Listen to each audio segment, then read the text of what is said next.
Hello everyone, welcome to our channel. आज का हमारा डिस्कशन अगेन रिलेशनशिप से रिलेटेड है माइक्रो इकोनॉमिक्स पे। हमने लास्ट क्लास में बताया था कि माइक्रो इकोनॉमिक्स में जितने भी रिलेशनशिप है अब हम उस पर ही डिस्कशन करने वाले हैं, क्योंकि एमसीक्यूज पॉइंट ऑफ व्यू से सारे पॉइंट्स बहुत रेलेवेंट है। तो लास्ट क्लास में हमने total utility and marginal utility देखा था। अगर अभी तक वो क्लास आपने नहीं कवर की है तो क्लास जरूर से कवर कर लेना, हमने लिंक आपको डिस्क्रिप्शन बॉक्स में दी हुई है।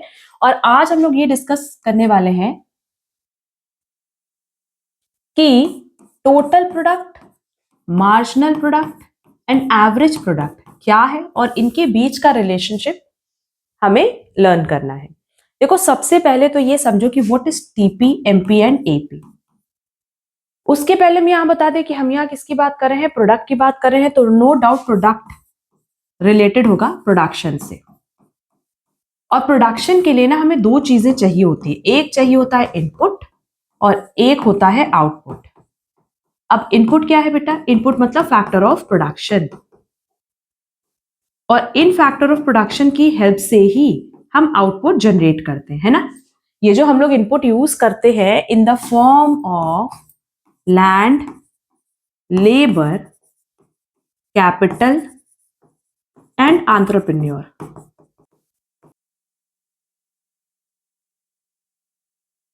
तो ये चार हमारे लिए क्या हो जाएगा? फैक्टर ऑफ प्रोडक्शन, जिसको हम लोग इनपुट के नाम से जानते हैं। और ये इनपुट लगा के ही बेसिकली हम लोग क्या करते हैं? प्रोडक्शन करते हैं, दैट इज आउटपुट बनाते हैं। इन इनपुट को कन्वर्ट करते हैं इनटू आउटपुट, ठीक है।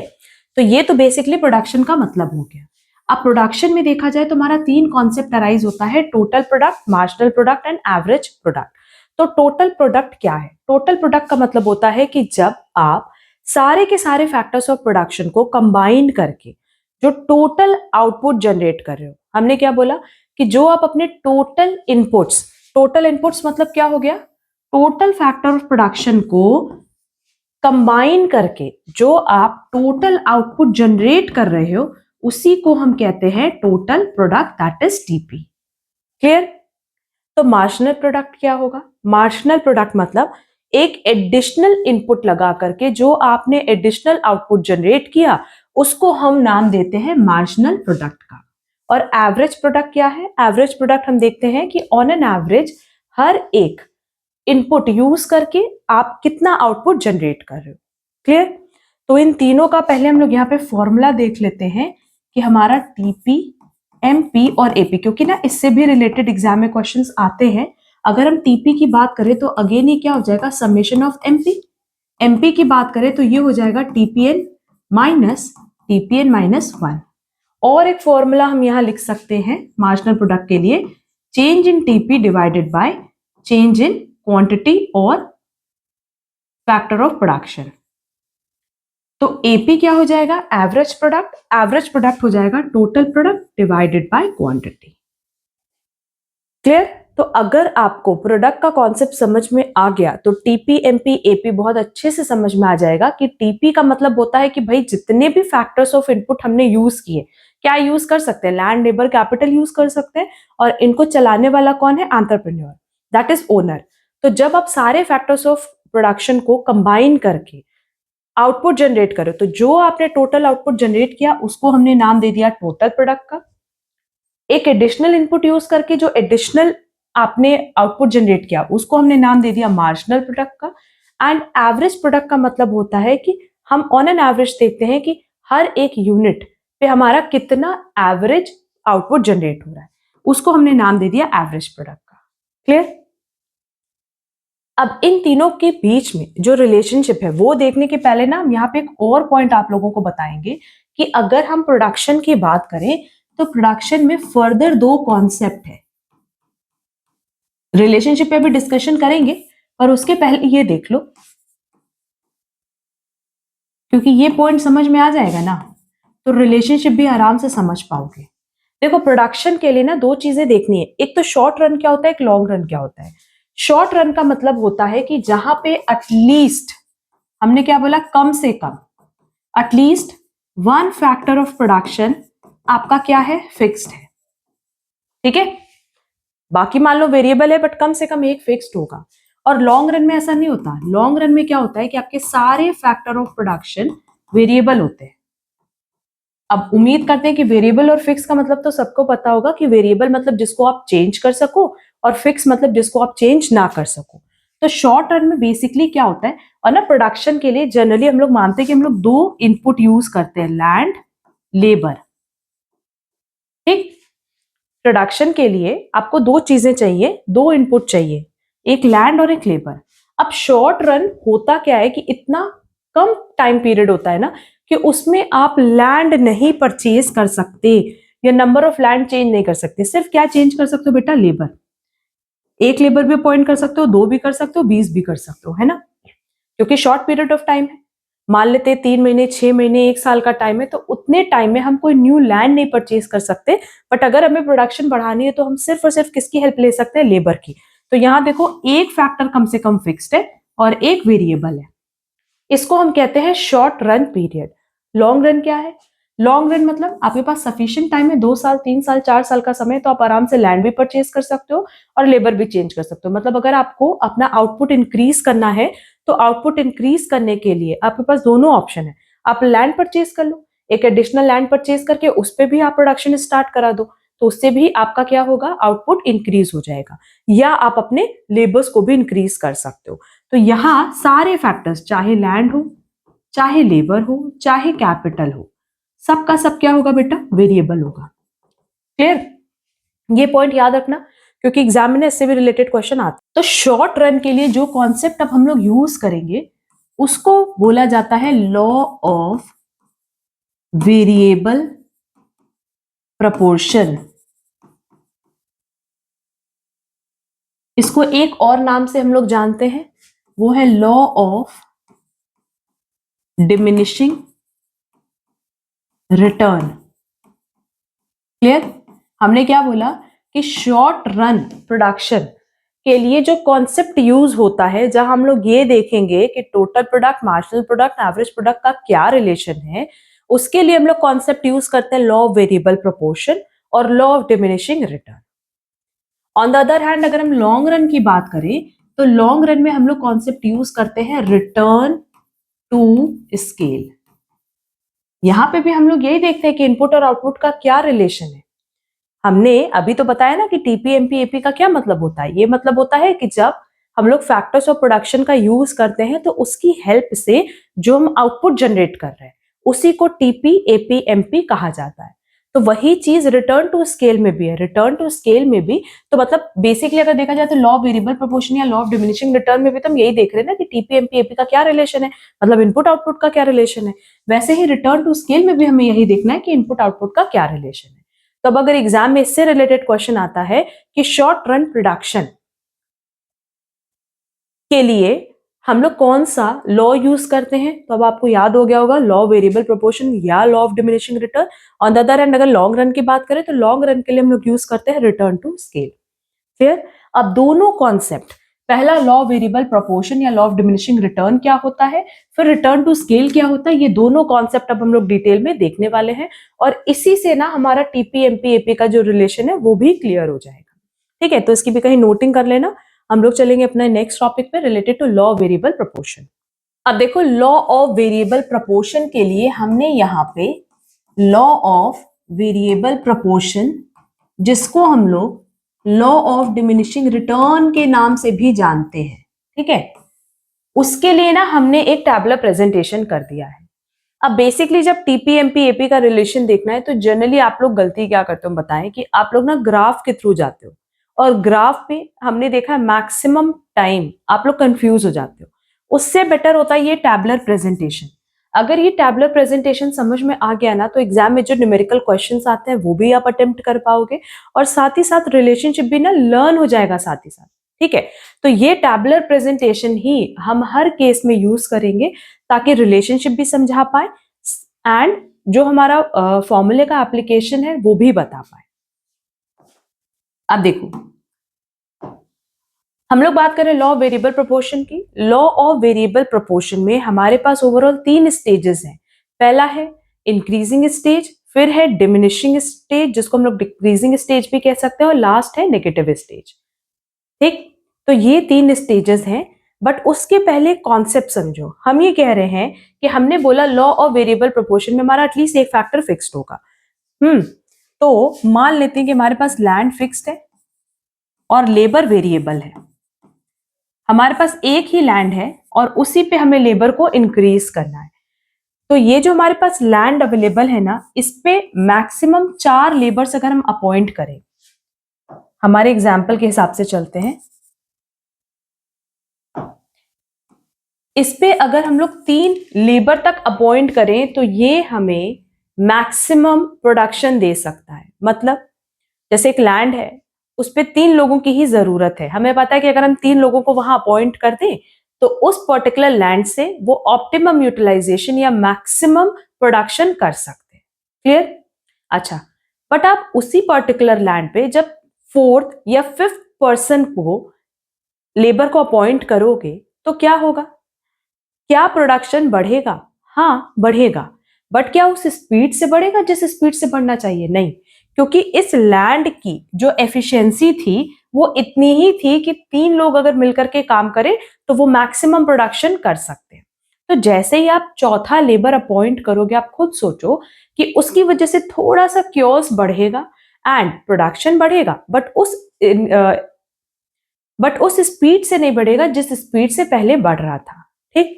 अब आपने 4th पर्सन अपॉइंट किया, then 5th person, 6th person, 7th person. अब एक पर्टिकुलर लैंड जहां 3 लोगों की जरूरत थी, आपने वहां कम से कम 6-7 लोगों को अपॉइंट कर दिया और वो सब के सब उस पर्टिकुलर लैंड से प्रोडक्शन करे। तो होगा क्या?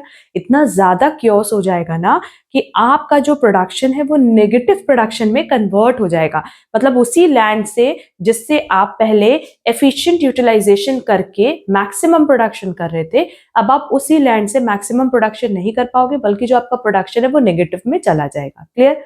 इसका छोटा सा एग्जांपल यही था कि जैसे एक लैंड है, उस पर अगर आपको फार्मिंग के लिए आपको पता है कि आप 3 लोगों को अपॉइंट करोगे तो आपका जो प्रोडक्शन है वो ज्यादा से ज्यादा हो पाएगा। तो फर्स्ट को अपॉइंट किया, प्रोडक्शन बढ़ा, सेकंड को अपॉइंट किया, प्रोडक्शन बढ़ा, थर्ड को अपॉइंट किया, प्रोडक्शन और बढ़ गया। बट जैसे ही चौथे को आपने अपॉइंट किया, होगा क्या? वो 3 लोग तो प्रॉपर्ली मैनेज कर रहे थे लैंड को, चौथा जब आएगा तो एडजस्ट करना पड़ेगा। एडजस्ट करने के साथ ही साथ क्या होगा कि जो हमारी कैपेसिटी, जो उन 3 लोगों की कैपेसिटी थी, वो थोड़ी सी डिक्रीज करेगी। तो हमारा प्रोडक्शन इंक्रीज करेगा बट घटते हुए रेट से। और इसी तरीके से जब 5th 6th 7th पर्सन को भी आप अपॉइंट करोगे तो प्रोडक्शन बढ़ेगा बट घटते हुए रेट से। बट एक पॉइंट ऑफ टाइम पे उसी पर्टिकुलर लैंड पे आपने 8 लोगों को अपॉइंट कर दिया, तो 8 लोगों का तो वहां काम ही नहीं है, काम तो सिर्फ 3 लोगों का था। फिर भी लोग मैनेज कर रहे थे 6-7 लोगों के साथ। बट जैसे ही आपने 8 पर्सन को अपॉइंट किया ना, क्योस इतना ज्यादा बढ़ जाएगा कि वो आपस में एक दूसरे को डिस्टर्ब करना शुरू कर देंगे। वो प्रोडक्शन बढ़ने की जगह आपका प्रोडक्शन घटना शुरू हो जाएगा। क्लियर? होपफुली ये पॉइंट सबको क्लियर होगा। तो उसी की वजह से जो हमारा टोटल प्रोडक्ट है, एक टाइम पे वो बढ़ता है बढ़ते हुए रेट से, फिर वो बढ़ता है घटते हुए रेट से, फिर वो अपने मैक्सिमम पे चला जाता है। मतलब उस लैंड की जो मैक्सिमम कैपेसिटी है वो प्रोड्यूस कर चुका होता है, एंड आफ्टर दैट उस पर्टिकुलर लैंड से जो आपका प्रोडक्शन है वो डिक्रीज होना शुरू हो जाता है। क्लियर? यही चीज आप लोग देखोगे ना, तो हमने यहाँ टैबलेट प्रेजेंटेशन में बनाई है कि पहले ये 100 था, फिर 210 हुआ, फिर 330 हुआ। तो हम कह रहे हैं कि जो पहला 3 लेबर है, इसकी हेल्प से तो आप अपने प्रोडक्शन को बढ़ा रहे हो बढ़ते हुए रेट से। फिर जैसे ही आपने नेक्स्ट पर्सन अपॉइंट किया, प्रोडक्शन इंक्रीज हुआ बट घटते हुए रेट से। कैसे? देखो यहाँ पे 110, फिर ये हो गया 120, पर यहाँ देखो अगेन 110, मतलब टीपी बढ़ा बट घटते हुए रेट से। फिर 5th पर्सन को अपॉइंट किया, अगेन ये बढ़ा घटते हुए रेट से। फिर 6th पर्सन को अपॉइंट किया, बढ़ा घटते हुए रेट से। Next 70, next 50, next 30 and next कोई भी चेंज नहीं आया हमारे प्रोडक्शन में। तो सिंपली यहाँ पे क्या बोला जा रहा है कि भाई जब 3 लोग थे तो मैक्सिमम प्रोडक्शन वो कर पा रहे थे, मतलब हमारा प्रोडक्शन बढ़ रहा था बढ़ते हुए रेट से। जैसे हमने 4th 5th 6th 7th 8% तक अपॉइंट किया तो भी हमारा प्रोडक्शन बढ़ा बट घटते हुए रेट से। और जैसे ही हमने 10th पर्सन अपॉइंट कर दिया उस पर्टिकुलर लैंड पे, तो अब हमारा प्रोडक्शन बढ़ नहीं रहा है, जस्ट का तस है। क्लियर? क्यों? क्योंकि उस लैंड पे 10 लोगों की जरूरत ही नहीं थी। और जैसे आप फर्दर एक पर्सन अपॉइंट कर दोगे ना, तो आपका प्रोडक्शन डिक्रीज होना स्टार्ट हो जाएगा। रीजन बीइंग सब एक दूसरे को कहीं ना कहीं कोऑपरेट तो कर नहीं रहे हैं। उस लैंड पे जहां 3 लोग की जरूरत है, आपने 11 लोग को अपॉइंट कर दिया, तो क्योर्स बढ़ने की वजह से आपका प्रोडक्शन घट जाएगा। क्लियर? तो अब हम लोग देखते हैं, हमने टीपी का तो ऑलमोस्ट आप लोगों को कॉन्सेप्ट समझा दिया। टीपी का क्या, बेसिकली हमने लॉ ऑफ वेरिएबल प्रोपोर्शन का कॉन्सेप्ट समझा दिया कि क्यों हमारा इंक्रीजिंग रिटर्न आता है, फिर डिमिनिशिंग रिटर्न आता है, फिर नेगेटिव रिटर्न आता है। बट अब रिलेशनशिप देखते हैं बिटवीन टीपी, एमपी, एपी, और ये भी देखते हैं कि फर्स्ट स्टेज में हम लोग कहाँ तक रहते हैं, सेकेंड स्टेज में क्या होगा, और थर्ड स्टेज में क्या होगा। फर्स्ट स्टेज इंक्रीजिंग रिटर्न कहलाता है, सेकेंड स्टेज डिमिनिशिंग रिटर्न कहलाता है, और थर्ड स्टेज नेगेटिव रिटर्न कहलाता है। तो वो क्यों कहलाता है ये भी समझो। देखो, फर्स्ट स्टेज हमारा कहाँ एंड होता है, पहले हम ये देख लेते हैं।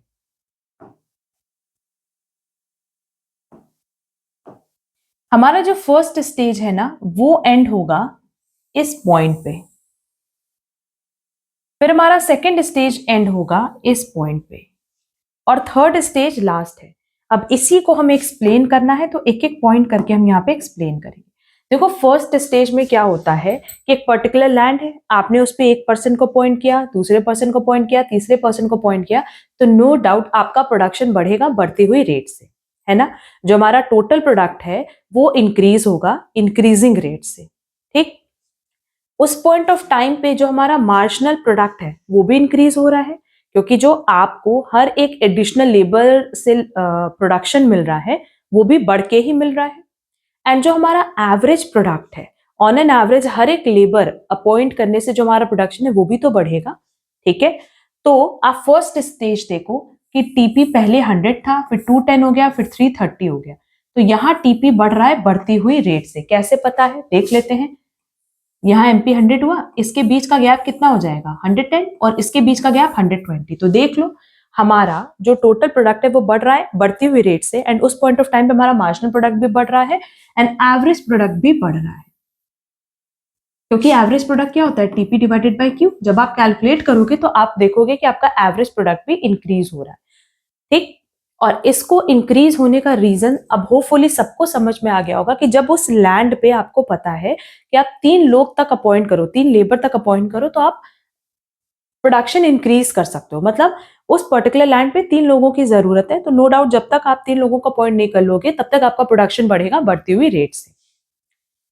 बट ये पर्टिकुलर जो स्टेज है, स्टेज ऑफ इंक्रीजिंग रिटर्न, ये एंड कहाँ होता है, ये एंड होता है जब हमारा टीपी इंक्रीज तो होता है बट डिमिनिशिंग रिटर्न रेट से। कैसे पता डिमिनिशिंग रेट से, अब इसके बीच में गैप देखो, पहले प्रोडक्शन हो रहा था 330 का, जैसे हमने एक और एडिशनल लेबर अपॉइंट किया हमारा प्रोडक्शन हो गया 440, तो इसके बीच का डिफरेंस कितना है बेटा, 110 का है।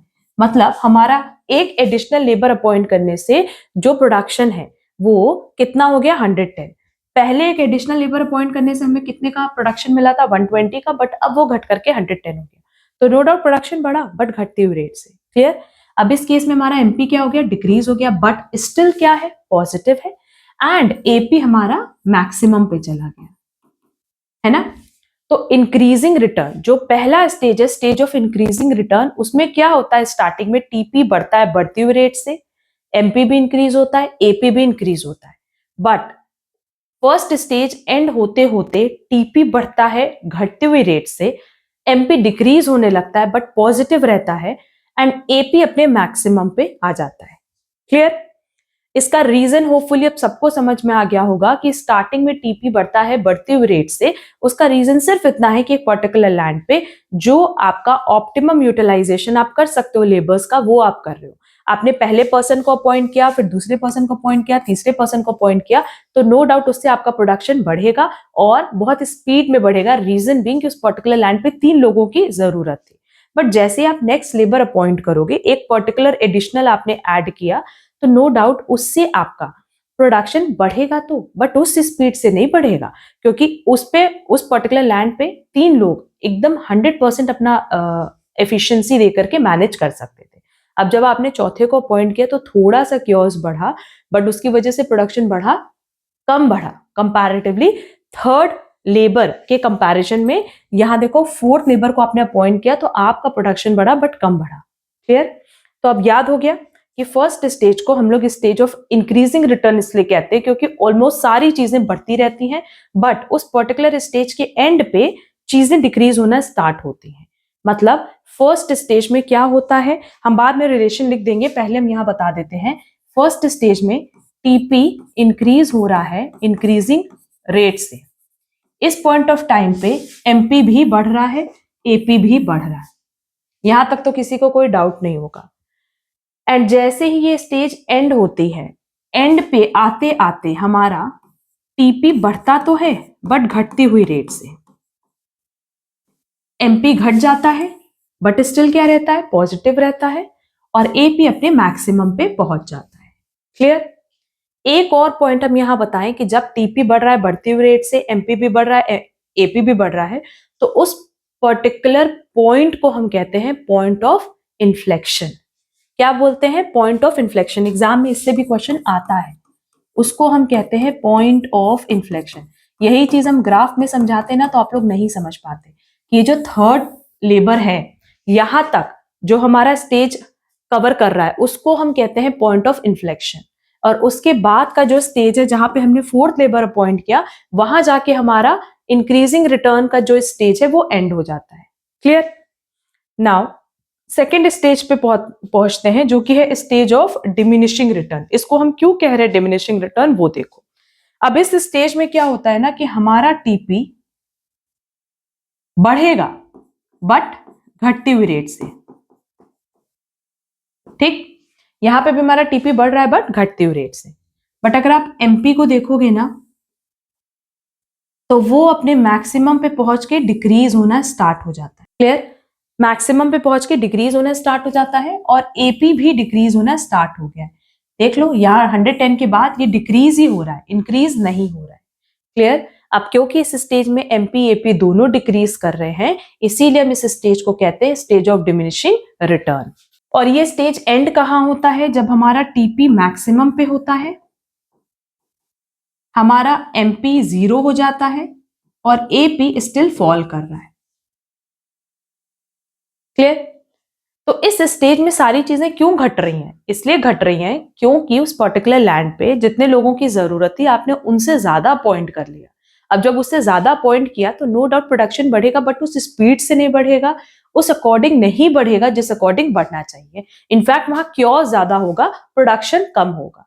ठीक, लास्ट स्टेज हमारा क्या होता है? लास्ट स्टेज होता है स्टेज ऑफ नेगेटिव रिटर्न। अब नेगेटिव क्यों कह रहे हैं? देखो यहां पे हमारा टीपी भी डिक्रीज होता है, हमारा एमपी नेगेटिव हो जाता है, और एपी भी डिक्रीज कर रहा है। क्योंकि यहां पे एमपी नेगेटिव है इसलिए इसको हम लोग कहते हैं नेगेटिव रिटर्न। क्लियर? तो ये हमारे 3 स्टेजेस थे, और इन 3 स्टेजेस में किसका क्या रोल था हमने अपनी तरफ से ये चीज क्लियर कर दिया है। अभी उसकी नोटिंग भी करेंगे, परेशान मत होना। टीपी का एमपी के साथ, एपी के साथ क्या रिलेशन है, और साथ ही साथ किस स्टेज में कौन कैसा परफॉर्म करता है वो भी नोट कर देंगे। वो आप कहीं लिख लेना, क्योंकि वो एग्जाम पॉइंट ऑफ व्यू से रेलेवेंट है। बट उसके पहले ना हम एक और पॉइंट यहां बताएंगे। मोस्ट ऑफ द टाइम ना एमपी एपी के बीच में भी रिलेशन पूछता है, तो एमपी एपी में भी रिलेशन प्लीज देख लो कि एमपी इंक्रीज कर रहा है, एपी भी इंक्रीज कर रहा है ना। बट जब एमपी एपी दोनों इंक्रीज करते हैं तो उस पॉइंट ऑफ टाइम पे फर्स्ट पॉइंट छोड़ करके देखो, एपी अगर 105 है तो एमपी 110 है, एपी 110 है तो एमपी 120 है। मतलब क्या हुआ? मतलब ये हुआ कि अगर एपी और एमपी दोनों इंक्रीज हो रहे हैं तो इस पॉइंट पे हमारा एमपी किससे ज्यादा होगा? एपी से ज्यादा होगा। क्लियर? फिर जैसे ही एपी अपने मैक्सिमम पे जाएगा, एपी कहां जा रहा है? अपने मैक्सिमम पे, तो उस पॉइंट ऑफ टाइम पे एमपी डिक्रीज होना स्टार्ट कर देगा। देख लो 120 से घट करके 110 हो गया। क्लियर? और जब एपी डिक्रीज करेगा, यहां देख लो एपी यहां से डिक्रीज होना स्टार्ट हो गया है, तो उस पॉइंट ऑफ टाइम पे एमपी भी डिक्रीज हो रहा है। ठीक, बट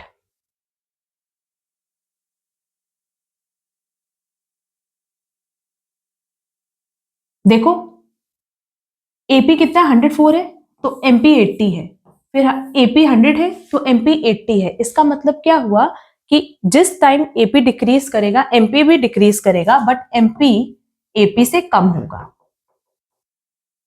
है ना।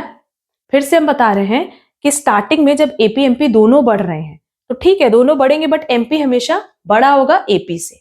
जैसे ही एपी अपने मैक्सिमम पे आ जाएगा एमपी डिक्रीज होना स्टार्ट हो जाएगा, एंड जैसे ही एपी डिक्रीज होना स्टार्ट हो जाएगा, एमपी ऑलरेडी डिक्रीज हो रहा है, बट एमपी लेस हो जाएगा किससे, एपी से। क्लियर। तो ये रिलेशन था बिटवीन एपी एमपी, एंड हमने लॉ वेरिएबल प्रोपोर्शन के जो 3 स्टेजेस थे उसके अकॉर्डिंग टीपी एमपी एपी का रिलेशन बता दिया। अब उसी की यहाँ नोटिंग करेंगे, उसको प्लीज नोट डाउन कर लेना, एंड होपफुली पूरा कॉन्सेप्ट आप लोग को क्लियर हुआ होगा। But exam point of view से जो रेलेवेंट है वो अब हम आपके लिए नोट कर दे रहे हैं। अब यहाँ देखो, जो चीज आप लोग को लर्न करनी है वो हम लिख दे रहे हैं। सबसे पहले तो स्टेजेस देख लो। पहला स्टेज है इंक्रीजिंग रिटर्न का, दूसरा स्टेज है हमारा डिमिनिशिंग रिटर्न, और तीसरा स्टेज है नेगेटिव रिटर्न। ठीक है, इसी के हेल्प से ना हम सबका रिलेशन आप लोगों को बता देंगे, और बेसिकली यही टैबुलर प्रेजेंटेशन अपने को लर्न करना है एग्जाम पॉइंट ऑफ व्यू से।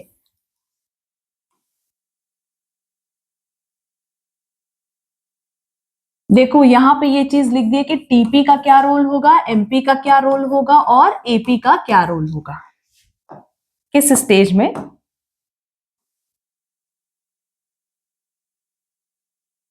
देखो अगर इंक्रीजिंग रिटर्न की बात करें तो यहां स्टार्टिंग में टीपी इंक्रीज करता है एट इंक्रीजिंग रेट। जब तक टीपी इंक्रीज करता है इंक्रीजिंग रेट से, तब तक एमपी भी इंक्रीज करता है, एपी भी इंक्रीज करता है। ठीक। और इस पॉइंट को जहां ये तीनों इंक्रीज कर रहे हैं उस पॉइंट को हम कहते हैं पॉइंट ऑफ इन्फ्लेक्शन। देन ये स्टेज एंड होते होते टीपी इंक्रीज करता है एट डिमिनिशिंग रिटर्न और डिमिनिशिंग रेट। इस पॉइंट ऑफ टाइम पे एमपी भी डिक्रीज करता है बट रिमेन पॉजिटिव, और एपी इस पॉइंट पे क्या हो जाता है बेटा, मैक्सिमम। मतलब जब हमारा stage of increasing return and होने वाला होता है उस पॉइंट ऑफ टाइम की बात करें कि ये किस पॉइंट पे एंड होता है, जिस पॉइंट पे टीपी इंक्रीज करता है डिक्रीजिंग रेट से, एमपी डिक्रीज करता है बट पॉजिटिव रहता है, एंड एपी अपने मैक्सिमम पे होता है, उस पॉइंट पे stage of increasing return and हो जाता है। क्लियर। तो स्टार्टिंग हुई जहां तीनों बढ़ रहे थे जिसको हम कहते हैं point of inflection, and after point of inflection हमारा टीपी बढ़ता है डिक्रीजिंग रेट से, एमपी डिक्रीज करता है बट फिर भी पॉजिटिव रहता है, वो नेगेटिव नहीं होता, जीरो नहीं होता, और एपी जैसे ही मैक्सिमम पे आता है हमारा ये स्टेज एंड हो जाता है। क्लियर। नाउ डिमिनिशिंग रिटर्न की बात करें तो डिमिनिशिंग रिटर्न में हमारा टीपी इंक्रीज करता रहता है बट एट डिमिनिशिंग और डिक्रीजिंग रेट से। एमपी तो डिक्रीज कर ही रहा है बट पॉजिटिव है, और एपी भी अब डिक्रीज करने लग गया। अब क्योंकि एमपी एपी डिक्रीज करा है इसलिए इसको हम लोग डिमिनिशिंग रिटर्न कहते हैं या डिक्रीजिंग रिटर्न कहते हैं। क्लियर। और ये स्टेज कब एंड होता है, जब हमारा टीपी अपने मैक्सिमम पे आ जाता है, उस पॉइंट पे एमपी जीरो हो जाता है और एपी अभी भी डिक्रीज कर रहा है। तो जैसे ही टीपी अपने मैक्सिमम पे आया एमपी जीरो हो गया, और इस स्टेज पे या इस पॉइंट पे ये particular stage of diminishing return and हो जाता है। क्लियर। नाउ नेगेटिव रिटर्न की बात करें तो नेगेटिव रिटर्न में टीपी डिक्रीज करता है, एमपी नेगेटिव हो जाता है, एपी डिक्रीज कर रहा है। क्योंकि एमपी नेगेटिव है इसीलिए इस स्टेज को हम कहते हैं नेगेटिव रिटर्न स्टेज। क्लियर। अब होपफुली ये पॉइंट आप लोगों को क्लियर होगा। हम फिर से रिपीट कर दे रहे हैं कि स्टेज ऑफ इंक्रीजिंग रिटर्न में स्टार्टिंग में टीपी इंक्रीज करता है इंक्रीजिंग रिटर्न रेट से, और जब तक वो बढ़ता है बढ़ते हुए रेट से तब तक एमपी एपी भी बढ़ते हैं। इस स्टेज के एंड में टीपी बढ़ता है घटती हुई रेट से, उस पॉइंट पे हमारा एमपी भी डिक्रीज होता है बट पॉजिटिव रहता है, और एपी अपने मैक्सिमम पे चला जाता है। देन नेक्स्ट स्टेज में टीपी बढ़ता है बट घटती हुई रेट से, एमपी भी घटता है बट अभी भी पॉजिटिव है, एपी भी घट रहा है, बट जैसे ये स्टेज एंड होगा ना टीपी अपने मैक्सिमम पे आएगा, एमपी जीरो हो जाएगा, एपी अभी भी फॉल करेगा। और नेगेटिव रिटर्न में सब कुछ नेगेटिव है, टीपी भी घट रहा है, एमपी भी नेगेटिव है, एपी भी नेगेटिव है, सॉरी एपी भी फॉल कर रहा है क्योंकि एपी कभी नेगेटिव नहीं होता। क्लियर है? तो अब देखो अगर एग्जाम में टीपी एमपी का रिलेशन आता है या एमपी एपी का रिलेशन आता है तो क्या होगा? टीपी एमपी का अगर रिलेशन आएगा तो पहला रिलेशन तो ये हो गया कि टीपी जब तक बढ़ रहा है एट इंक्रीजिंग रेट। अच्छा पहले इसकी नोटिंग कर लो, इसकी नोटिंग कर लो, फिर हम टीपी एमपी की नोटिंग करा दे रहे, एमपी एपी की नोटिंग करा दे रहे। पहले समझा दे रहे, देखो जब तक टीपी बढ़ेगा बढ़ती हुई रेट से, जब तक टीपी बढ़ेगा बढ़ती हुई रेट से एमपी भी बढ़ेगा। जैसे ही टीपी इंक्रीज होगा डिक्रीजिंग रेट से एमपी घटने लगेगा बट पॉजिटिव रहेगा। टीपी अपने मैक्सिमम पे आएगा तो एमपी 0 हो जाएगा और टीपी जैसे ही फॉल करेगा एमपी क्या हो जाएगा? नेगेटिव हो जाएगा। ये टीपी एमपी का रिलेशन है। अब एमपी एपी की बात करें, इसमें याद रखना कि जब तक एपी बढ़ रहा है एमपी भी बढ़ रहा है, बट उस केस में हमारा एमपी हमेशा एपी से ज्यादा होगा। ठीक, जैसे ही एपी अपने मैक्सिमम पे आएगा ना एमपी फॉल करना स्टार्ट हो जाएगा बट स्टिल वो पॉजिटिव रहेगा। एंड जैसे ही हमारा एपी फॉल करना स्टार्ट करेगा उस केस में हमारा एमपी भी फॉल करेगा बट वो नेगेटिव भी होगा एंड इस केस में ना एमपी एपी से कम होगा। क्लियर? तो देखो यहां हम लिख दे रहे हैं आप लोगों के लिए कि टीपी और एमपी का क्या रिलेशन है, ये कहीं नोट डाउन कर लेना। जब तक टीपी इंक्रीज करेगा एट इंक्रीजिंग रेट तब तक हमारा एमपी भी इंक्रीज करेगा, पहला रिलेशन। दूसरा रिलेशन है कि जैसे ही टीपी इंक्रीज करने लगेगा at decreasing rate MP fall तो करेगा बट पॉजिटिव रहेगा। नेक्स्ट, जैसे ही टीपी हमारा मैक्सिमम पे आएगा एमपी 0 हो जाएगा और लास्ट रिलेशन है कि जैसे टीपी डिक्रीज होने लगेगा एमपी नेगेटिव हो जाएगा। क्लियर? नाउ एमपी एपी का रिलेशन देख लेते हैं, ये कहीं नोट कर लेना। एमपी एपी का रिलेशन देख लो, जो कि हमने आप लोगों को टैबलर प्रेजेंटेशन से बताया कि एमपी एपी में पहले एपी देखते हैं कि अगर एपी इंक्रीज कर रहा है, ठीक है, अगर एपी इंक्रीज कर रहा है तो उस पॉइंट पे एमपी ज्यादा होगा एपी से। ठीक, जैसे ही एपी अपने मैक्सिमम पे आएगा, अब जैसे ही एपी मैक्सिमम होगा इस पॉइंट पे ना MP is equal to AP हो जाएगा और जैसे ही एपी फॉल करेगा एमपी लेस होगा एपी से। बेसिकली एमपी एपी की यही रिलेशन आपको याद रखना है और ये टैबलर प्रेजेंटेशन में मैं बहुत अच्छे से मेंशन किया था कि जब तक एपी बढ़ रहा था एमपी एपी से ज्यादा था, हमने दिखाया भी था। एपी जैसे ही अपने मैक्सिमम पे आएगा एमपी एपी इक्वल हो जाएगा, दोनों 110 थे, और फिर एपी जैसे ही डिक्रीज करेगा एमपी एपी से कम हो जाएगा। वैल्यू में हमने दिखाया भी था कि वहां पे उसकी वैल्यू कम हो गई थी। क्लियर? तो एपी एमपी का बस यही रिलेशन आप लोगों को याद रखना है जो कि एग्जाम पॉइंट ऑफ व्यू से रेलेवेंट है, और टीपी एमपी का जो रिलेशन था वो भी हमने आपको नोट डाउन करा दिया। तो प्लीज इसको कहीं अच्छे से नोटिंग कर लेना क्योंकि एग्जाम पॉइंट ऑफ व्यू से आपको सिर्फ इतना ही याद रखना है। अब हम उम्मीद करते हैं कि relationship between TP MP AP बहुत अच्छे से आप लोग को क्लियर हुआ होगा। अब हमारा दो और कॉन्सेप्ट बचा है, एक टीआरएमआर एआर का और एक टीसीएमसी एसी का। अगर आप लोगों को total product, marginal product, average product का रिलेशन समझ में आ गया ना तो आगे रेवेन्यूज एंड कॉस्ट में आपको बिल्कुल भी प्रॉब्लम नहीं होगी। तो ये क्लास एकदम अच्छे से कवर कर लेना। स्टिल अगर कोई डाउट रह जाएगा तो कमेंट बॉक्स में कमेंट करके जरूर पूछना। अगर आपको आज की क्लास यूजफुल लगी है तो प्लीज वीडियो को लाइक, कमेंट, शेयर जरूर करना। चैनल पे नए हो तो चैनल सब्सक्राइब कर देना सो दैट आगे की क्लासेस की नोटिफिकेशन आप लोग को टाइमली मिल पाए। अब हम लोग मिलेंगे हमारी नेक्स्ट क्लास में। आज के लिए बस इतना। Thank you so much.